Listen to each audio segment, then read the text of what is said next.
এরপরে কচুগুলা বিদেশও যা সাপ্লাই দেয়, দেশও তো সাপ্লাই দেয় ওই। এই কচুটুকু আপনি কত বছর ধরে করতেছেন? তো আমার মনে হয় অনুমানিক 40 নিচে আর কি, না হলে বেশি হতে পারে, আমি 50 দেবো।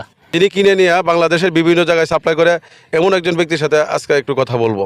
কচুগুলি আপনার নেই যাত্রাবাড়ি, কারণ বাজার, শ্যামবাজার, নারায়ণগঞ্জ, এরপরে যাইতেছে গাজীপুর চৌরাস্তা, কামারপাড়া, মিরপুর, বিভিন্ন এলাকায় চলছে।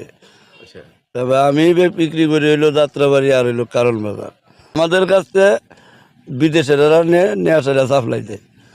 অনেক লোকেই আমাদের কাছ থেকে মাল নিতেছে, নেয়া সাইডা বাইরে রাষ্ট্রে দিতেছে কালো কচুটা।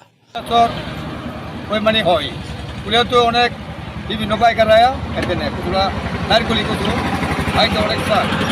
কিনছি আমার বাড়ি চর কামালপুর, গৃহস্থ থেকে কিনছি মাল, না পিরিজপুর আনিয়া সেরা বিক্রি করি।